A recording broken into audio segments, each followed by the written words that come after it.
Welcome into a brand new edition of WarUp on the WPIAL. I'm Greg Warnock alongside Jeff Upson. Jeff, we have made it through the 2020 POWERade tournament in 2021, but the tournament has gone off, and we've able to add another year to the streak of years for the POWERade tournament. And the teams may have changed a little bit, and really they changed up until the day before, but the POWERade tournament went off. Yeah, I mean it did, and it was a great tournament. We had a lot of good wrestling. It didn't quite feel like, quote Powerade. Even from the times when it was in Trinity High School to Canamac, it has a certain atmosphere to it, and clearly because of COVID, that was unable to be on display. But when you look at quality of wrestling, there was a lot of good matches. There was a lot of high quality wrestlers there. Again, not the depth maybe that we're used to seeing in years prior, but considering all the circumstances, I mean, could you have asked for a better tournament? In my opinion, you probably couldn't have. Considering all the challenges that were in place for Frank Volcano and his team. So I'm just happy we got through it. It was a lot of fun. I can't wait to get back to it in 2021 again, right? Because we had it in January 2021. Now we're going to have it in December 2021. So, but yeah, overall, just a great tournament. I was really happy to see just individual wrestling happen because we've been seeing a lot of duels, which is great, but it's also nice to see these guys compete in an individual capacity as well. No doubt about it. And you saw some spectacular team portion of this as well. Malvern Prep ends up winning it all with 245.5 points. Waynesburg in second with 223.5. Seneca Valley rounds out the top three with 178.5. I think kind of expected, right? Going into this, Malvern Prep, Waynesburg, we're going to be 1-2, could flip flop either way. Seneca Valley 3, Hempfield 4. And those are the teams that we talk about as the top three teams in WPIAL right now. And I guess you could say, I mean, Waynesburg may have won if Luca Augustine was in the lineup. It would have been a lot closer.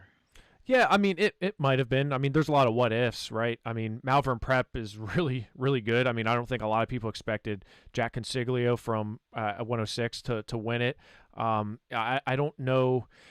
Yeah, I mean, Luca would have obviously improved Waynesburg's chances, but Malvern just, man, they're good from top to bottom. They're really solid, and I got to talk to their coach Nate Lauder a lot about their team and how excited he is about the guys in his program right now. So, the winners, Malvern Prep, but Waynesburg is right there with them. Seneca Valley, again, kind of like that other tier in their own, and then Hempfield finished fourth at 138 points. So Canamac, top six. So I thought they wrestled well. But overall, I mean, it was a Waynesburg Malvern Prep show essentially because that's basically all we saw. My gosh, I mean, I feel like every single mat there was a Waynesburg or Malvern Prep wrestler, especially Malvern Prep because they had multiple guys at a weight. It was the first time ever in the history of Powerade we had two wrestlers from the same school wrestle in the finals, which is, I mean, that's incredible. And tournament director Frank Volcano had to, he had that opportunity to do it to make it a little bit more competitive, to have multiple wrestlers from different schools compete, and I think that was great. I think it's great for our sport to get those guys that wouldn't necessarily have the opportunity to compete in Powerade an opportunity to do that. So. I think that's a great move. Obviously, the JV tournament normally would be taking place as well, but yeah, it was a good showing by Malvern Prep and Waynesburg. So really impressed with both those teams, and I really wish we could get them in a dual meet. That would be a lot of fun. Yeah, it really would be. And yeah, and even you mentioned Seneca Valley as well, an impressive performance for them too, just coming out and wrestling really well. And one guy in particular doing really well to set himself up was the outstanding wrestler of the tournament in the deepest weight class, the weight class we talked about in the Powerade preview shows being the one we were looking at the most because of just of the top tier talent that was in that weight class. And he was the top seed, Alejandro Herrera-Rondon. He was the guy who had such an impressive tournament, and he's kind enough to join us now on the show as he talks about his weekend of wrestling action. Ali, how are you? I'm pretty good. How are you guys? Doing well. Hey, congratulations on the Outstanding Wrestler Award. Thank you so much. I appreciate that. So talk a little bit about your POWERade performance. You came in and you just wrestled so well throughout the entire tournament, from start to finish. Picking up not only a fall but a couple of major decisions, including one against Ty Linsenbigler, and then having a great finals showing. But before that finals match, talk a little about that semi with Linsenbigler. Well, Linsenbigler is tough. So I knew I expected it to be probably a little bit low scoring at first, but I mean, I just realized that in the first period, like I could take this guy down. I just need to be in better position this time. And once he picked bottom on the second period, I felt like I had him. That's when I opened him up more, because I do my top stuff, and once I got my first 6 points and started kind of frustrating a little bit. It started going down. He started rushing me in the third period, and that's kind of when I capitalized, staying composure and take a good shot, and I took him down and then went back to my top moves. I think it was just basically my match. It was more my control, how I dictated the pace, and I think that was really the difference. Yeah, and obviously you carried that momentum into the finals with Rocco Welsh, a guy you've already wrestled a couple of times this season. You'll probably see him a few more times, let's be honest. You wrestled him well. I mean, Rocco came in and looked like he got the opening takedown. I myself kind of questioned that first two. I don't know if he had control, but you turned it around, got the reversal and 4 near fall points, putting him on his back and really opened up the match. Just talk a little bit about that match with Rocco. Well, like you said, we're probably going to see each other a couple more times this year with team stuff and just WPIAL and then super regions and then maybe states, and then I might as well just make it fly now and then start getting used to it when I wrestle. We have every other time. So but when it comes to the match, I didn't hear the ref say two. I just kept wrestling. So, which was honestly probably pretty stupid because I was doing a funk roll and I didn't. And I could have been dumb there, but me personally, I didn't think it was two. But looking back in the film, that maybe he had me on his hip and I was looking for a leg pass, so maybe he had two for a second. But I think I had a little bit of reaction time I could have got. But I mean, I wasn't mad that they gave the two when I looked back in film. So, but I think it was just wrestling through that position and doing what I like to do and scramble and then put him in like weird situations and get him uncomfortable and then me capitalizing and me reversing him and putting him on his back was a good touch. So I didn't really, I just kind of saw what was there and then it finally fell in my hand. So how tough is it to wrestle a guy so many times in a season?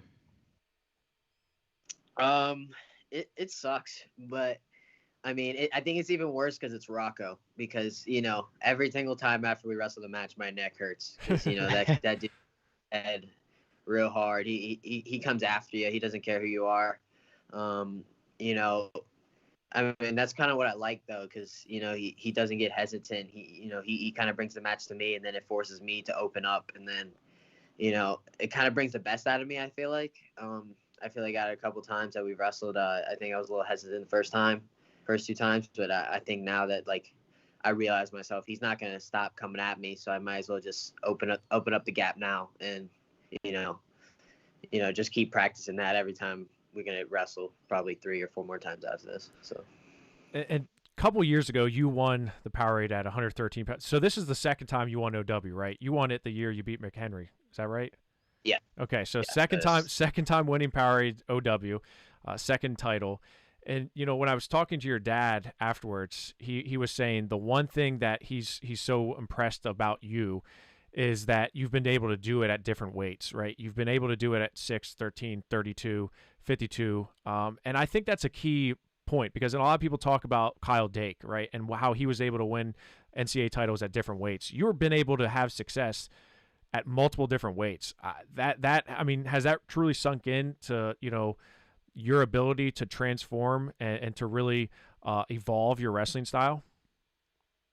I think it's been helping me in the long run because, for the past couple of years, I go to really tough tournaments with way different weight classes. And sometimes I don't have the result that usually I'm not used to, or, people are like, kind of look at it as like, wow, he didn't wrestle very well this tournament. It's just, I think it's looking at it as an experience to go up in different weight classes and, feel different bodies, like just knowing the body strength of these guys, the toughness, the quickness, or like, you know, just the mindset is just completely different. And I feel like that I've been doing that since I was a little kid. I've been doing it since my freshman year, and you know, I don't see why I should stop now. I think it's been helping me, you know, get a tougher mindset, and you know, going in there and then just opening up against these bigger guys, because you know, I'm gonna wrestle college soon, and it doesn't get any easier. So I might as well just make it pretty tough on myself now.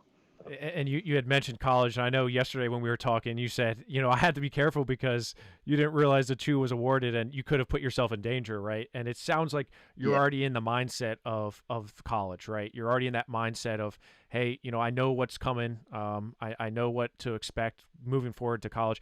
You know, how much does that weigh into your mindset? Because I mean, you know, it sounds like you're pretty pretty set with how you have to wrestle in college and be successful, right? I mean, it sounds like you're ready to take on that next challenge. Oh yeah, 100%. I mean, I love high school. I mean, there's so many different guys, especially PA wrestling.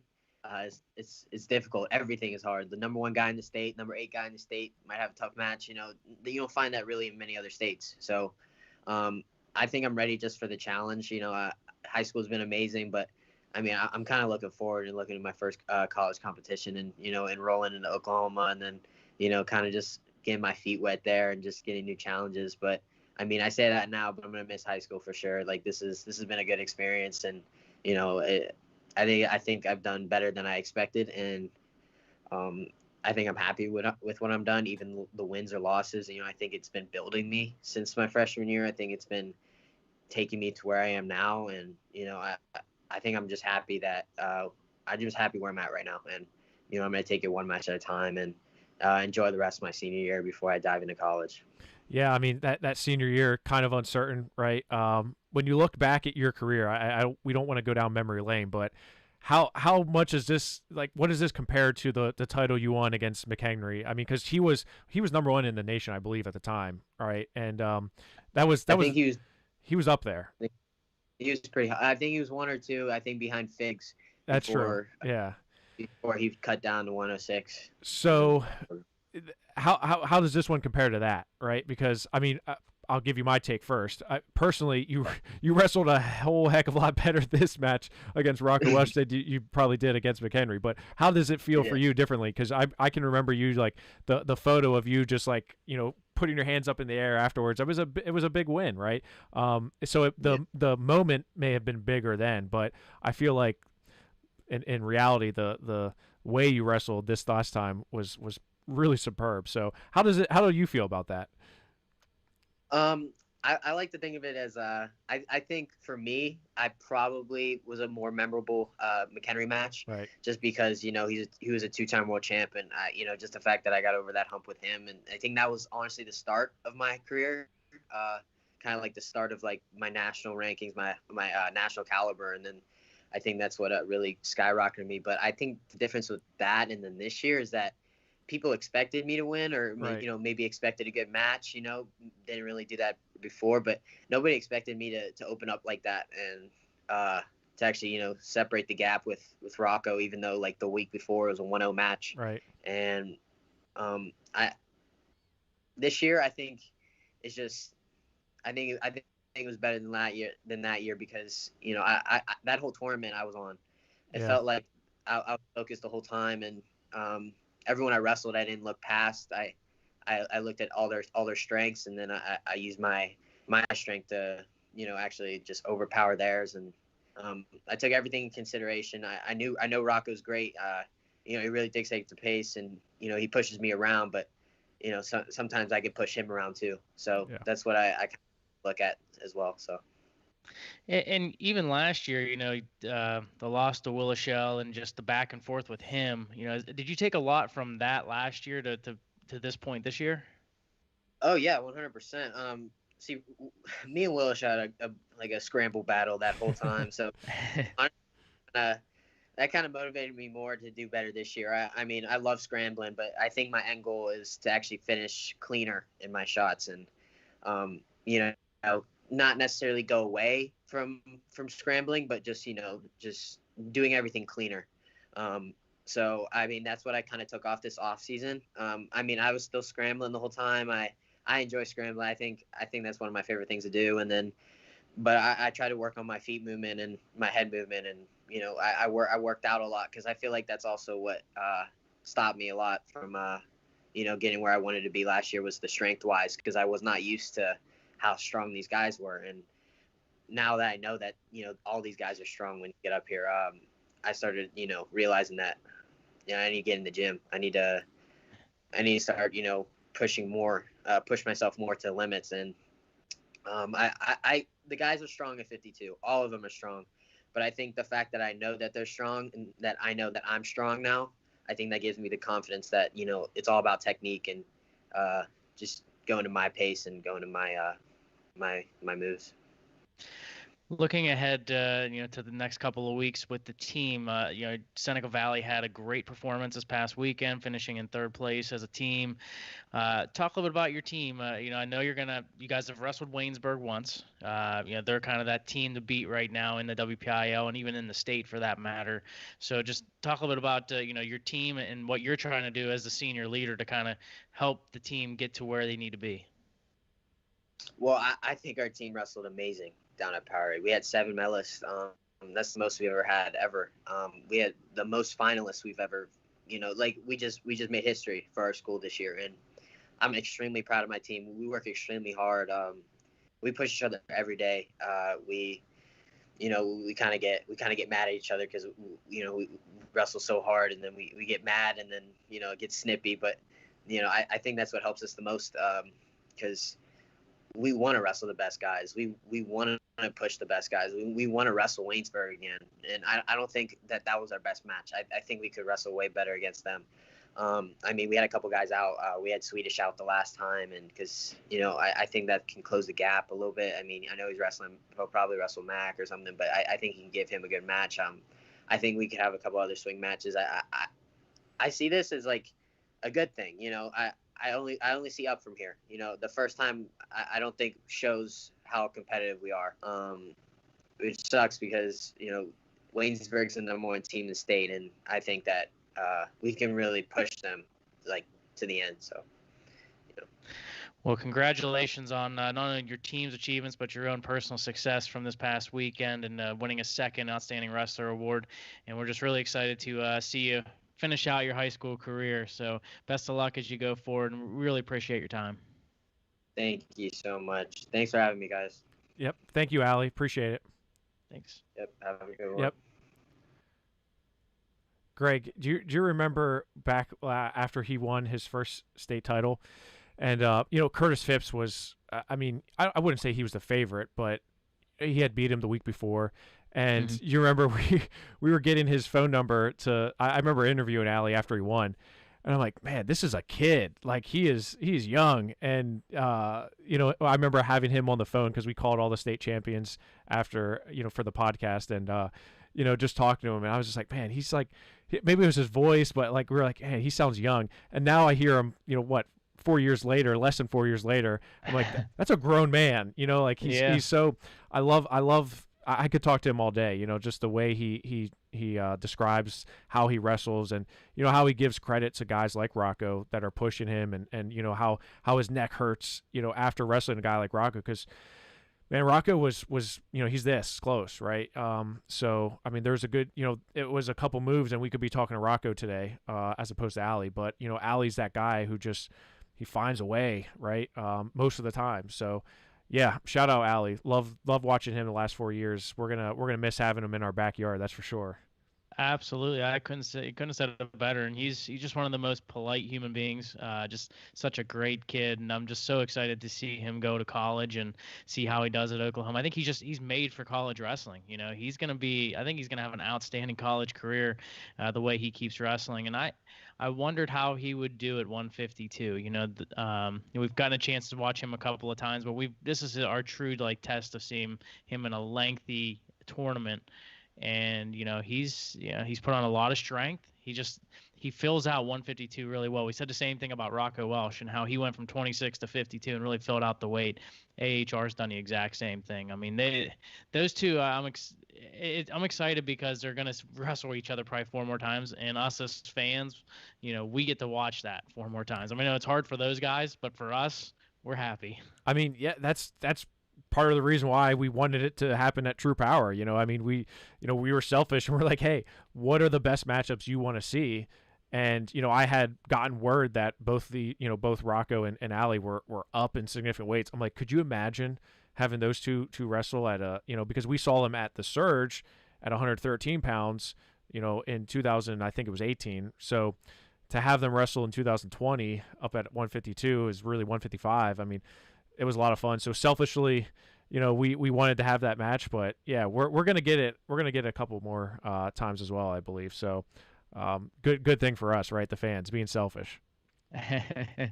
No doubt about it. And we look at the POWERade tournament as a whole and how things went, and we can go weight class by weight class and really break it down for you as far as how everything went. But let's go ahead and first start at 106 pounds.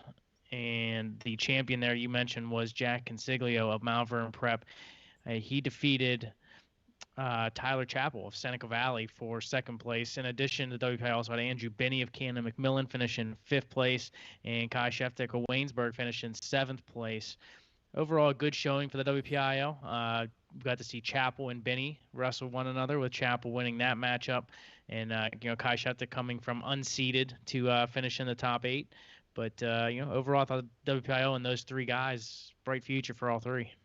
Yeah, I mean, I really was happy we got to see the Binney Chappell match, and that was close. It was tight. Binney came after him, but Chappell was just, I think that's him being a sophomore and being in those tight matches before probably really helped him.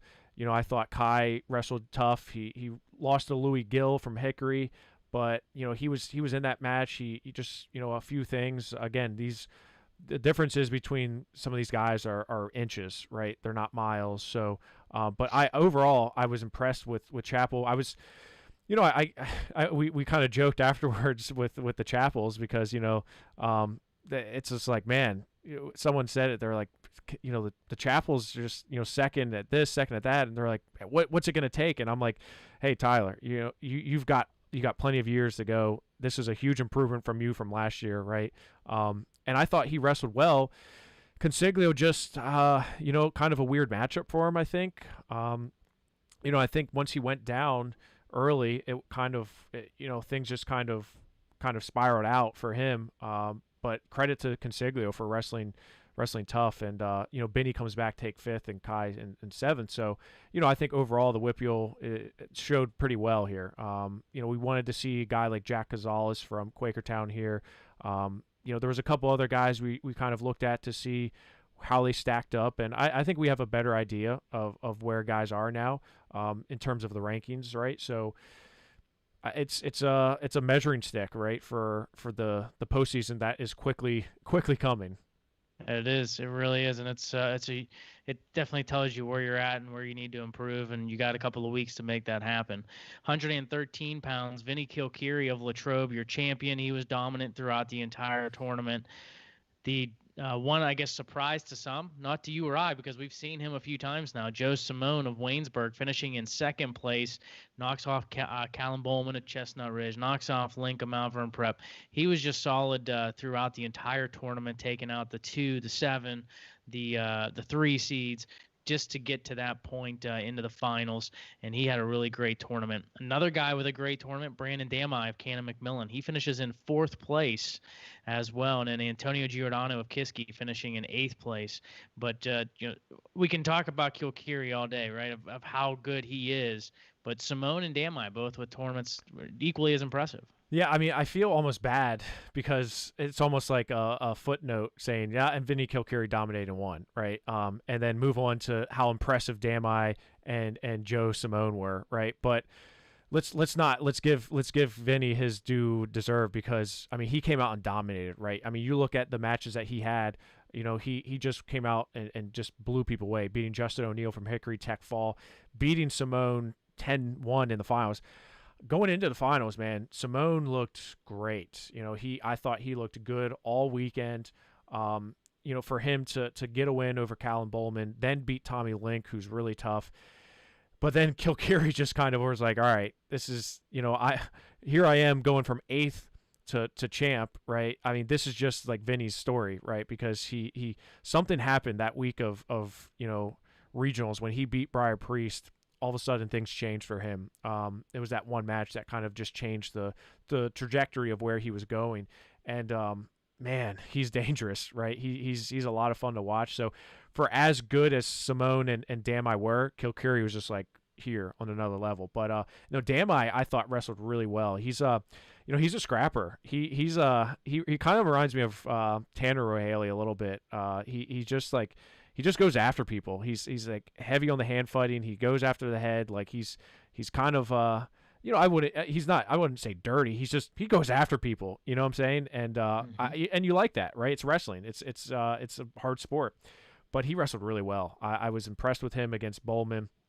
And same with Antonio Giordano. I thought he wrestled well. In fact, he beat Damai in the on the top half of the bracket, in the winners bracket. So yeah, I mean, the WPIALs, I would not want to be in the super region with some of these weights that the WPIAL has, because there's not a lot of room for others to get in. You mentioned in the POWERade preview asking if Kilcarry would be down to 106. What have you heard? Do you think he's going to stay at 113 for good? Yeah, so from everything I'm hearing, he's locked in at 113, which is really 115. He is growing, and he's putting on strength and weight. So I think 108 probably it probably could be doable, right?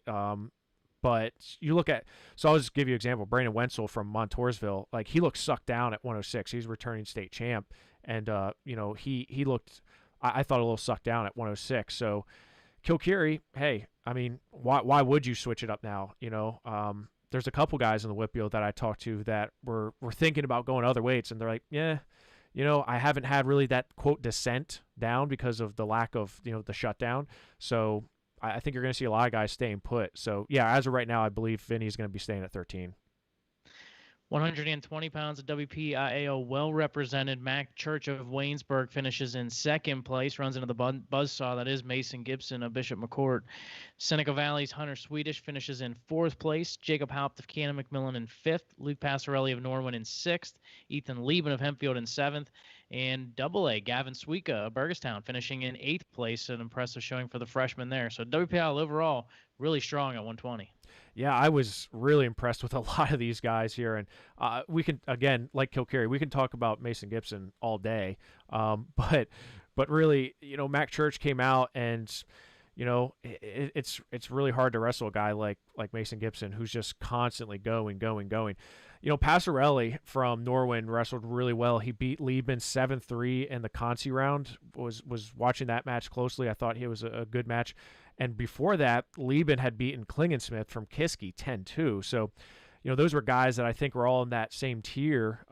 Haupt wrestled well. He lost to O'Neill. And I thought Swedish wrestled really well. He beat Passarelli and then went on and lost to O'Neill for fourth place. But overall, and then you said like Suika from Burgestown. I mean, very good performance here by some of these. We expected Mac Church to be in the finals, right? We kind of expected Swedish to be in that top six, but guys like Haupt, Passarelli, Lieben, and maybe even Klingensmith, we kind of thought, all right, where are they at? And this really helped out in forming those rankings for where these guys are. We've been talking a lot about, obviously, in AA with Burrell, and we're saying Burgestown's still kind of that number 2 team, the runner-up from last year.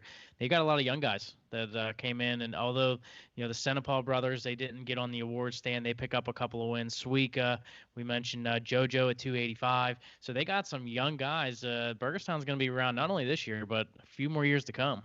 Yeah, I like the Senepal brothers. They're always tough, man, and they always want to wrestle. I know they wanted on a card if we were doing something else, and you like that. You like these kids that just want to compete and go against the best. So clearly, it's showing. They're doing something right in their youth program to keep these young guys, good young guys, motivated and hungry, and yeah, they're gonna be good for a couple years. So we better keep an eye out for Burgestown. 126, Joey Fisher of South Park is your champion. Ethan Bergen of Hempfield finishes in third place. He and Fisher wrestled a tight match in the semifinals. Fisher winning that one. And Xander Faturis of Waynesburg finishing in sixth place. Ty Waters of West Allegheny in seventh place. This was a weird weight, Greg. You look at 26, and we knew Fisher was going to be up there, and I kind of expected Norris and Fisher to be in that finals, but the match with Ethan Bergen and Fisher was a 1-0 decision. I thought if Ethan would have opened up his offense kind of like he did in the state finals against Aiden Lewis, I thought he would have been in a much better position to win that match. So, it is what it is, but for Ethan, what was big for me was he came back and beat Spencer Barnhart for third place. He had lost to him at Midwinter Mayhem, and I thought Barnhart looked really good in that match. So for Bergnick to come back and flip the script on him just a few short weeks later, I thought was very telling of his progression thus far. For Torres, again, it was a weird weight. So he loses to Blake Reiner from Trinity. Did you catch that match, Greg? Because that was a crazy match. I think it was 2-1. It was one of the early round of 16 matches, but you heard a lot of the crowd cheering. So Blake Reiner beats him 2-1. Then he loses to Bergnick 5-1. Rayner drops down, loses in the wrestlebacks to Connor Saylor, but Fatoris comes back and beats Connor Saylor. So it was just kind of a, like head-to-head, Reiner beat Fatoris, but Fatoris beat a common opponent. Ty Waters was in there at seventh place. And actually, I had heard, I can't confirm this or not, but Ty Waters may be out for the season with an injury potentially. So West Allegheny, man, they've been... they've been really just been hit with just, setback after setback. They got shut down and remember, this was their first event since the shutdown, right? They haven't had any duels or tournaments prior to this. So, they're just really, and if Ty Waters is out, man, it's tough. But, I hope that's not true. Overall though, yeah, 126, good performance by Joey Fisher, savvy veteran to grind it out against a nationally ranked Dustin Norris too. So, I was happy to see Joey get his first POWERade championship. 132 pounds. Boy, Jackson Arrington of Forest Hills, not a WPIAL guy, but man, he just looks so impressive throughout the entire tournament, including a major decision win over Dylan Chappell of Seneca Valley in the finals. His first match was against Colton Stone King, the very first round. Stone King ends up getting pinned by Arrington, then goes on to win 7 straight matches to finish in third place. One of those was over Nate Roth, a match he was losing before Roth got disqualified. But from there, Stone King just went on to dominate and ends up pinning Briar Priest of Hempfield in that third place match. Priest of Hempfield finishing in fourth place, and that's it for the WPIAL, finishing 2, 3, and 4. But what a performance by Stone King to get back to third place. Yeah, I mean, that was really the talk of the tournament for a lot of people, was that Jackson Arrington versus Colton Stone King match right out of the gate. And, man, Jackson Arrington, I talked to his dad, and I'm like, what did you do? Like, what was the secret success here from the time we last saw him in Hershey in March to now? Because whatever it is, you can, like, package that and sell that, you're going to make a lot of money. Because Jackson Arrington looks like a different type of animal. Dylan Chappell is really good, okay? He's really good at wrestling. Jackson Arrington, he beat him by major decision and was just in, complete control of that match. He teched Cade Wernzenberger from Meadowbrook Christian. He pinned and dominated Colton Stone King. Me personally, I love you, Allie, but Jackson Arrington was my OW pick. Allie won the deepest weight class, no doubt about it. The sheer dominance that Jackson Arrington showed was absolutely on another level. So I know not a WPIAL guy, but Chappell, hey, you've got some things to work on, but not a huge setback for him, right? He's still number 1 in the state in AAA. This is going back to the drawing board. He's been in this position before. Colton Stone King, if I'm him, I won 7 straight in the wrestlebacks. That one with Roth was weird. So I didn't see it in person. I went back and watched it. That was a strange kind of sequence there. And, Roth, I think, having that injury that he had last year, I don't know if it's like, hesitation from coming back from an injury. It's always really tough to come back from an injury. But I don't know if we're seeing quite Nate Roth at the level that we're used to seeing him, right? I think that he is a guy who, when he's healthy, 100%, I think he's going to be, top 4 at the state tournament. That's how good I honestly think he is. You look at Stone King, this is a good step for him. Briar Priest, same thing. I know he lost to Stone King, but Priest wrestled some pretty tough guys. Connor Pierce is a 2-time state medalist. He was right, ahead of him. So if I'm looking at these guys, I'm kind of a hard time seeding 132 for the WPIAL tournament. That's for sure. Yeah, and you mentioned with Chappell too. I know that's probably a very tough loss for him to take, in that final. But overall, prior to that, he was dominating guys. And what I loved about it was Chappell was opening up his offense. I think that's one thing we've talked a lot about on this show is when he opens up his offense, he's unstoppable. I mean, he is a guy, he's so hard to score on, and sometimes he kind of tightens up a little bit. But, man, when he opens up, and he showed it throughout the whole tournament prior to getting to Arrington. I mean, Arrington is just – this tournament, he was just on a different level. But I thought Chappell, before that finals, was lights out. Yeah, no, I agree with you. I kind of said that to him, and I was like, man, what did you eat? Because whatever it is, you got to keep on doing that. He looked great opening up his offense, and he does. Like when he opens up, he's one of the toughest guys to beat, right? And because he is so hard to score, and because he's so good at scrambling, but like you said, Jackson Arrington was that's a whole nother can of worms, right? So if I'm Chappell, I'm not really upset with my performance. Maybe my performance in the finals and winning a couple of those small battles, but overall, you look at the body of work. He wrestled a really good tournament. So I think it's just a testament to how good Jackson Arrington has progressed and how much he's progressed. 138 pounds, Cole Hamid of Waynesburg is your champion. Lucas Capusta of Hempfield finishes in 5th place. Yeah, and so Cole Hamid, I don't know if you watch his matches. Remember his match from True Power with AJ Corrado? I mean, they were just like 2 dog-tired wrestlers. So that's like you could tell they were expending every ounce of energy. And I feel Ian Oswald, right? Ian Oswald. Who I said AJ Corrado, right? Sorry, yeah. I knew you were waiting for me to slip up, and you were going to jump all over it after I jumped all over the Furman comment. Yes, Ian Oswald. That was. You look at Cole and the way he wrestled. He wrestled Sarbo.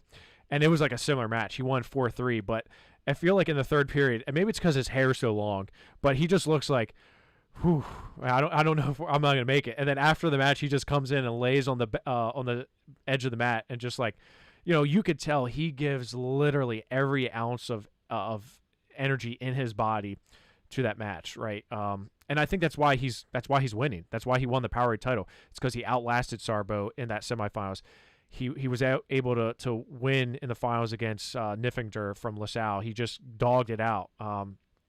So I was really happy to see Cole do that. And Capusta, I thought, wrestled well. In addition, this was a pretty tough weight class. You had Chandler Ho, state medalist, Matt Sarbo, tough freshman Griffin Walliser, and Reed Fulmer too. So I'm looking at this and saying, Cole Hamid is just trying to establish himself as one of the best guys in the state, and I think he's doing that. 145 of WPIAL was loaded here. Wyatt Henson of Waynesburg wins the title, 11-5 over Chan Shear of Seneca Valley, who finishes in 2nd. John Altieri of Norwin in 3rd. Kenny Dushek of Blackhawk in 4th place. And Tyler Simmerman of Derry in 6th place. And there was a lot of battles, great battles between you WPIAL guys. I mean, there was just like battle after battle after battle. Kenny Dushek and John Altieri wrestled twice. That was a great match both times. Altieri won the last one. Coming into this tournament, Altieri led the series 2-1. They had wrestled at POWERade twice before, so it feels like POWERade's their reunion together. This is where they wrestle and bump heads. Henson had a tough match with Dushek in the semifinals. I don't know if you were able to catch that one, but he won 3-2, and I say only 3-2, but Dushek pushed him. It was a good performance by him, and I think it was a good kind of, not a wake-up call to Henson, but kind of like a, hey, we want to be in those matches where you're tight and you have to grind it out. So good job by Dushek. Altieri, blue hair and everything. I thought he wrestled really well coming into the 3rd place position. I think he's probably, I think he's probably the 2nd best guy in the bracket here behind Henson. I think Change is right there, but I need to see, I don't know. Maybe I'm being too critical on Chance, but I just think Altieri's a really tough matchup for him. Now, don't get me wrong, Chen can come out and pin him in 15 seconds and make me look like an idiot, which he's done many of times before. But yeah, I don't know. I maybe it was just the matchup with Henson that kind of changed that opinion of me. I don't know. I just think that you have a couple guys that are right in the mix there with Shearer and Altieri.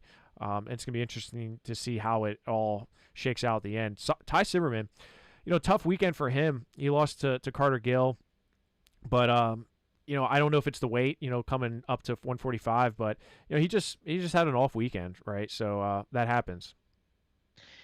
Yeah, I mean, going back to John Altieri, he just had he's a guy, his motor doesn't end. Right. He just keeps going and keeps going. If you watch him, actually, because he kept coming over after his matches and running sprints after the end of his matches, after every single one, whether it was a 6-minute match, a 7-minute match, an 8-minute match, he came over and ran sprints afterwards. He just keeps going. He Right. doesn't stop.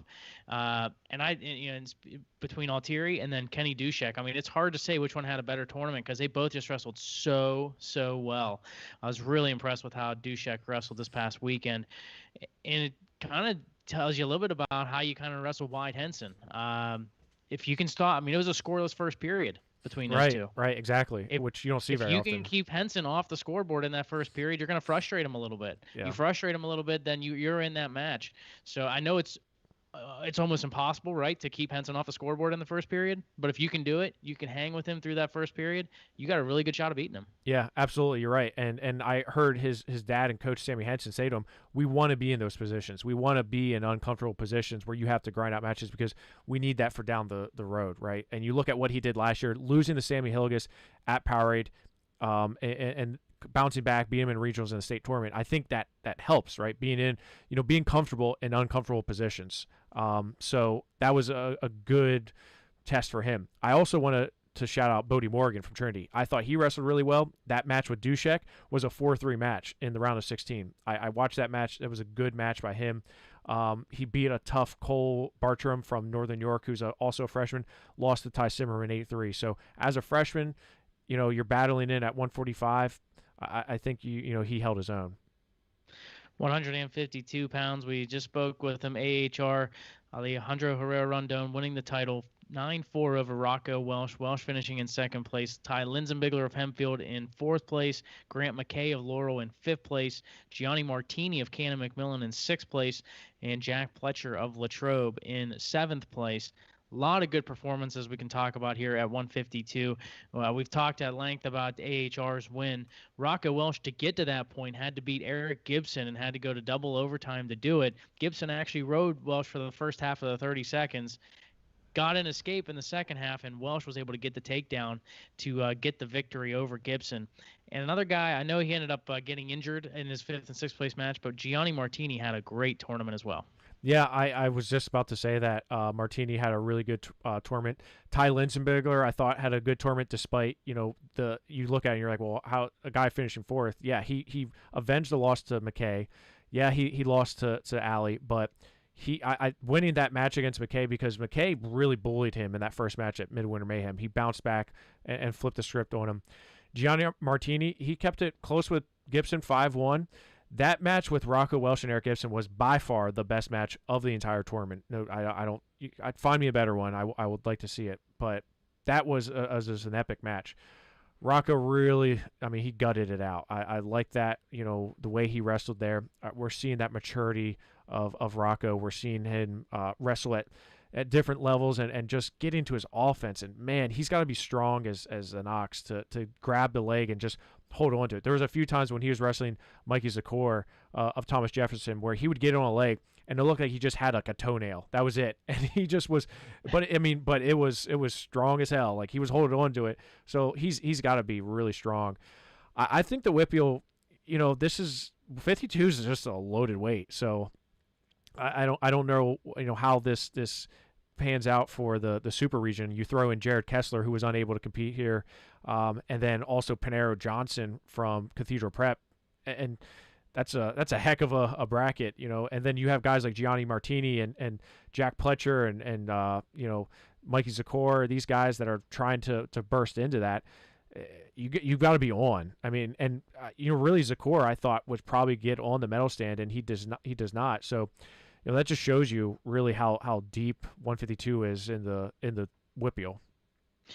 You're going to have a couple of state medalists not make it to the state tournament. This is one of those Oh, weight without a classes where doubt. there's a great example of that, where all top 6 of the top 8 or even top 8 kids are all in the same super region.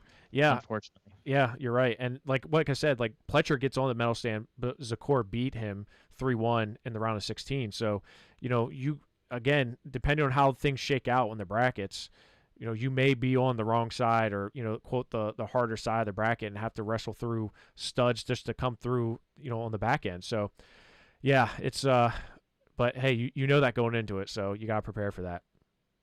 160 pounds, Enzo Morlacchi of Kiski goes in unseeded to win the championship. He defeats Chase Kranitz of Norwin in the finals 3-1. Also for the WPIAL, Antonio Emilio of Seneca Valley finishes in 5th. Gabe Stafford of Cannon McMillan in 6th. Nate Stevenson of Waynesburg in 7th place. This was the weight of revenge, I feel like, because there was a lot of, and maybe it was the torment of revenge, because a lot of guys were able to turn losses into wins this time around. Enzo Morlacchi, let's just start out by saying, man, he wrestled really well throughout the entire tournament, and unseeded is not a fair thing, because he definitely should have been in the top 8. He was the only nationally ranked guy in the weight class. He looked really good against Stafford from Cannon Mac. He beat him up 14-4, and then in the finals, he and Chase, those guys know each other well. Norwin, Kiski, very familiar with each other. And I think Kranitz, I've been really impressed with him all year. So, I really expect these two to go, back and forth. I would not be surprised to see these guys split a couple matches in the sections, or even, the WPIAL and then the region tournament. So, but Morlacchi, this is a huge step for him. Having the season that he did last year, for him to come in here and win the POWERade, this is just like confirmation that everything he's doing is working. So, like he said in an interview yesterday with me, he said, the dominoes are falling all where they should. So, really good performance by him. You look at the other WPIAL guys here, Antonio Emilio, he's able to beat Nate Stevenson, who he had lost to at the duel between Seneca Valley and Waynesburg. Then Stafford beat Stevenson, who lost to him 2 days ago, or that Wednesday night he lost to him in a kind of close match. So, Stevenson kind of was the guy who we were pretty high on, and now kind of back down below guys like Emilio and even Stafford. And 60. We said 52 stuff. 60's really tough too. It just really shows the depth here of the WPIAL. I think 52 has the depth of the top guys in the state, where 60, they may not. I think they're going to compete for the state title as well, but it's just you got so many that are close in talent. Morlacchi, Kranitz have taken a little bit of a step above, but then Emilio, Stafford, Stevenson, all kind of right there together. It's just a big jumbled mess, is what it is. And let's not forget Cole Spencer from Pine Richland. Would have been here had he, obviously COVID. AJ Corrado, Double A Burrow, he's right in there as well. So, imagine having, guys like Cole Spencer. Cole, I thought wrestled really well, Midwinter Mayhem too. So, he lost to Avery Bassett, but there's no shame in that. And then you throw in a guy from North Allegheny, Colin McCorkle who's Arizona. He was in tiebreaker with Corrado at the North Allegheny tournament. So, we haven't really seen him wrestle some of these guys, but you throw all those guys in, I mean, good luck. It's going to be tough. 172, Rune Lawrence of Fraser had an impressive debut, had a big win over Sammy Starr of Kiski, got to the finals, but does finish in second place. Sammy Starr comes back to finish in third place. Brian Finnerty of Thomas Jefferson in sixth place, and Matthew Furman of Cannon McMillan in seventh place. The guy not in the lineup here at 172, Luca Augustine of Waynesburg. Before we talk about everybody who wrestled, what's the word with Luca? I think he'll be back. So he didn't wrestle senior night against Cannon Mac, and he didn't wrestle in the POWERade. And there was a lot of confusion there with 172, and it was the first time ever I'd seen it. And I don't know if this has ever happened before, but a bracket was redrawn after wrestling had started. Because of the scratch. So the scratch was missed. So somewhere along the line, and I know being involved in tournaments, things get this happens, right? But that's a big deal when the top seed is scratched from the tournament. So by him scratching, they reseeded it, and things kind of moved around a little bit. Kind of weird the way it panned out. And Sammy Starr was on the bottom half of a really, really tough bracket with Rune Lawrence and a couple other guys. So, it was not beneficial for him. Finnerty was able to get a win over Furman, which I thought was a good win for him. But the story here is Rune Lawrence, right? As a freshman from Fraser, everyone kind of was using this as like, hey, let's see how good he really is. And you could tell, the fans, the limited number of fans that were there were all just hovering around wherever Rune was wrestling because they wanted to see this guy. Oh, I heard somebody who clearly was talking to someone who didn't know wrestling. They're like, all right, his brother was really good. He wrestles at Lehigh now. He was a state champion and kind of broke out as a freshman, taking third. And Rune's, he's definitely got a bullseye on his back for sure now. But he's fun. He's a lot of fun to watch. He's dangerous. I would not want to wrestle him.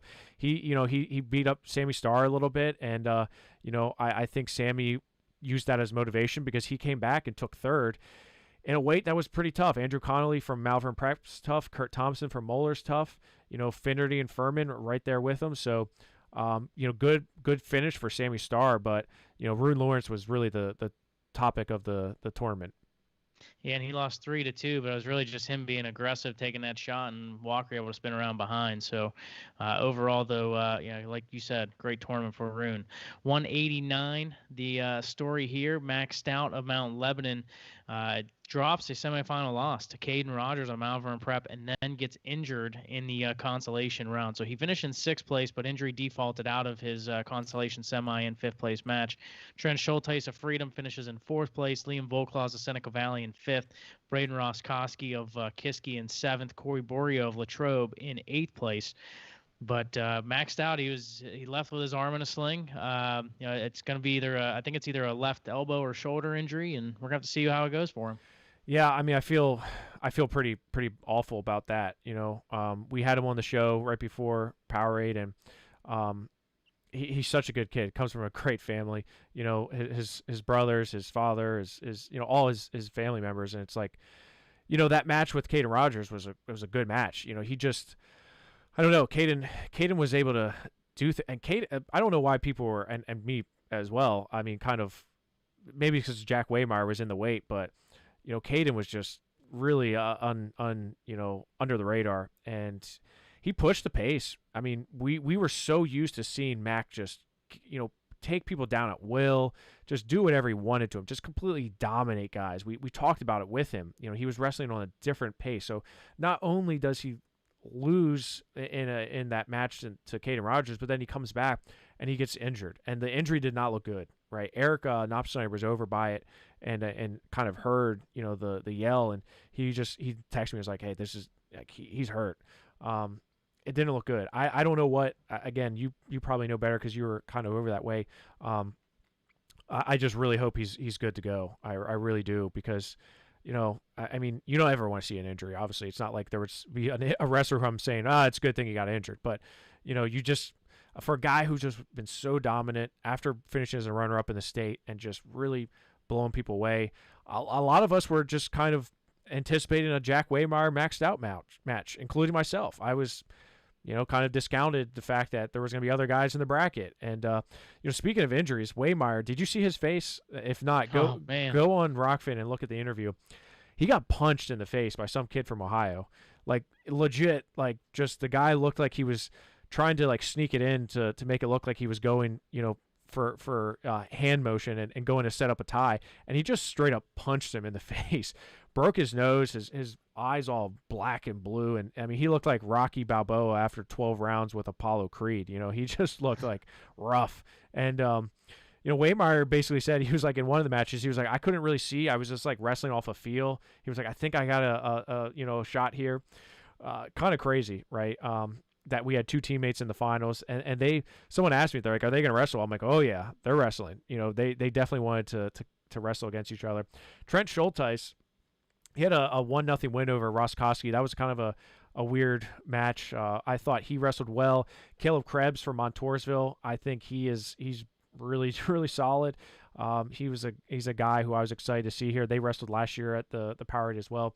Borio from Latrobe also had a great tournament, finishing in top 8. Volklas. All these guys, we talked about them. You throw Justin Hart, Cooper Baxter in here as well. I mean, you 189, outside of Stout, and, it's his status is uncertain right now. He doesn't have a whole lot of time to heal whatever injury that is before the postseason. So, there's going to be guys here that are looking to, fill that vacuum should that happen. So, guys like Justin Hart and Roskowski and Volklas, they're gonna have to start winning some big matches. 215 pounds, Dayton Pitzer of Mount Pleasant finishes in second place. Cole Waitman of Bell Vernon in fourth place. And Ty Banco of Trinity in seventh, as well as Conrad Harold of Hampton finishing in eighth place. Dayton Pitzer had a big win over Dylan Bennett of Montoursville. He was dominant in that semifinal matchup, and he wrestled Feldman pretty tough. I mean, Feldman's just on a different level right now, but I thought Pitzer had a good tournament. Yeah, it's funny because Feldman said afterwards, he's like, he compared to the first match, I think it was 13-4 last time, but he was like, I felt like he made a lot of improvements in that match, and I thought he did as well. Pitzer, the big one for me was him against Bennett, right? Because Bennett wrestled last year, was a state runner-up, wrestled really well. It was how can Pitzer, we saw what Feldman's a different animal, right? Feldman could wrestle college right now, and he would be a All-American contender potentially, right? Pitzer wrestling Bennett, I thought, was a good barometer for him, and he turned out really well with that. Cole Waitman, he wrestles Feldman 11-3. I was anxious to see that match as well. Waitman loses to Bennett in that third and fourth place match, so he knows where he needs to be. Ty Banco and Harold as well from Hampton. I didn't have him in the rankings prior to this week, so that was my mistake, and he proved that he needs to be up in there. So Pitzer, though, I think he's going to be fine. I think that win over Bennett showed that. 285 pounds, Isaiah Vance of Hempfield, Cole Deary of Malvern Prep. They were just dominating guys fall after fall to get to that finals. And Isaiah Vance ends up getting the POWERade title this time around, a 5-2 winner for the championship for Isaiah Vance. For the rest of the WPIAL What's the matter, Greg?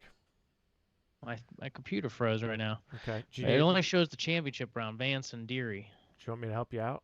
Yeah, if you don't mind, please. Your computer froze. It's not loading up the rest. Okay. I believe it was Harrison. I don't have them right in front of me. Harrison Levins was third. Hold on, let me pull it up. I'm just looking at my. You're really dropping the ball here, Greg. Well, Dawson Dietz, I know, finished in the award stand, as well as Mitch. I believe Mitch Miles finished in sixth place. It's not loading for me, Jeff. I don't know what the deal is. Actually, here. It only shows first and second. I'm on Flow Arena right now, and it's not loaded either. It's a flow problem, so I'm not surprised by that. Levins beats Howard 3-2. Yeah, I don't remember how it all panned out. I believe Dawson Dietz finished in fourth place. Levins finished in third. Ryan Howard of Waynesburg finished in fifth place. I believe he beat Mitch Miles for fifth. Yeah, and then Tyson Brophy of Trinity, I believe he finished in seventh place. He beat Trevor Manley of Altoona. So I believe that's I believe it was Vance for first, Dietz of Hampton for fourth, Howard for fifth, Miles for sixth, and Brophy for seventh. Whatever. And that's off top Thanks of a lot, mine, Flo. Flo can only show first and second. Flo can only, I mean, it's been, almost 24 hours here. Get it together, right? I don't know. It is what it is. But, yeah, I thought you looked at Dawson Dietz. I thought he wrestled well, and same with Ryan Howard, because we knew what Isaiah Vance was going to bring to the table. We knew that it was likely going to be a him and Deary match, and that did not disappoint at all. Those two, this was kind of the rubber match. They had lost, or Deary had beat him in the POWERade. Vance beat him in the state tournament the year prior. So this was a good test for him. And he got the win. And then he committed to Army West Point. I don't know if that was an announcement or I'm talking to him, interviewing him, and he says, I'm going to Army West Point. I'm like, man, that's awesome. I hadn't heard that. So his he made that announcement there. He beat Dietz in the semifinals. He pinned him after beating him 4-0. So good job by him. And Dietz beat Brophy. So you kind of have tiers again, right? You got the tier of the Vance up here, Dietz, and then guys like Brophy, Howard, kind of in that mix. So heavyweight's gonna. Vance is clearly that guy, but the pecking order after him and Dietz is to be determined. It was a good POWERade tournament overall. It was fantastic to be able to have the opportunity, and now we look ahead. The next big thing, I think, we got some more duels coming up, but outside of that, the next big thing will be the team tournament followed by individuals. So that'll be essentially after this POWERade tournament. There wasn't much else going on individual-wise, I don't think, until individual postseason. Well, we do have the Westmoreland County tournament, so that it is happening. That is happening. So yes, it is happening Friday, Saturday. I believe there's only 8 people in the bracket. John Peterman up at Kiski's got a whole planned out. He's got notes scribbled on napkins. He's got it planned out, and we may be working with Westmoreland County Sports Network to kind of bring that action to you. So be on the lookout for that. But yes, that's going to happen Friday, Saturday this weekend. So, but after that, I think it's basically done. And I don't know if you were going to mention it, Greg, or not, but Franklin Regional won the North Allegheny duels, the second of round of duels here. They had a nice win over host North Allegheny, 30-25. I don't know if you're able to catch some of those box scores, but Finn Solomon beat Max Stedford up at 145. He beat him 6-4. Stone beat Brad Stipetich 3-0, and Nathan Monapart beat O'Neill 10-5. There was some, that was a really good showing. They got Tyler Kapusta back in the lineup at 106. He pins Casey Walker. So, when Franklin Regional is healthy, you got Mario Sarnik back in the lineup. He loses the Rohan from NA, but still, that gives him flexibility. Garrett Thompson beat Travis Stipetich 12-3. That was a really good win. And Giuliano Marion beat Aiden Buggy, 2 freshmen. So, excuse me. So that was a really good showing, I think, by Franklin Regional, who we kind of expected North Allegheny to be kind of in that tier. But I think we said it last WarUp that, all those teams, you just kind of shake them all up and you don't know how they're going to come out. And that just showed it with Franklin Regional beating North Allegheny. Yeah, no doubt about it. It was a great showing for Franklin Regional. A couple other scores, not a lot of big notes for as far as team-wise from this past week. Hempfield beat Latrobe 50-18. The match there, Briar Priest beating Nate Ross 6-5. And then Ty Linsenbigler, major decision win over Jack Pletcher 12-1. So that was a big win for Hempfield. And then Waynesburg, Cannon McMillan, which we had here on PA Power, 48-13 win for Waynesburg, and they were dominant. And that was with Luke Augustine sitting out. Now for Cannon McMillan, they didn't have Costa Moore, and Costa Moore didn't wrestle this past weekend at POWERade either. But he should be back. So obviously they had to give a forfeit to Colton Stone King. So not as much depth for Cannon McMillan, but I think between that match and then the improvement we saw from them at POWERade this weekend, you can't count them out. They're going to be dangerous here coming into the postseason as well. So I think you look at the team-wise, you have that Waynesburg's at the top, Seneca Valley a clear number 2. And then from there, Hempfield is still my number 3, and then everything else is in between. I think right now I'd put Franklin Regional number 4, and then you have Cannon McMillan, you have North Allegheny, you have Latrobe, you have Connellsville, you have Norwin. You have all those teams all kind of together. I think 4, 5, 6, 7, 8, but I'd probably put Franklin Regional as my number 4 right now. All right, I'll take notes of that when we're doing the rankings. I know Cannon Max hosting a quad. I'm not sure who's all out there. It says Malvern Prep. I'm not sure if they're actually coming or not. I'm going to have to get verification on that. But yeah, I mean, it's someone asked me, they're like, what's on the docket this week? I'm like, everything's to be determined, right? Everything's up in the air. At least we're not in District 11 where there's literally like every week they're canceling matches left and right. Nazareth's only wrestled 1 match, so yeah, it'll be interesting to see how things progress as we get closer to the postseason. Yeah, it should be interesting for sure. And trying to get through the postseason and making it through each week and just being able to keep safe and healthy while also trying to get the season through. So, yeah, we got essentially after this week, we're going into the WPIAL team championship action and then right into individuals from there. So, should be interesting to see how it all shakes down. Hopefully, we can have the Westmoreland County tournament this weekend to have some good action to talk about next week, as well as the Canamac duels, and then get you set up for the team tournament. Absolutely, Greg. Can't wait. Looking forward to it. And yeah, it was a lot of fun this weekend at POWERade. So let's keep it going. Special thanks to Alejandro Herrera-Rondon for joining us on the show today. For Jeff Upson, I'm Greg Warnock. Thanks for watching and listening in to WarUp on a WPIAL.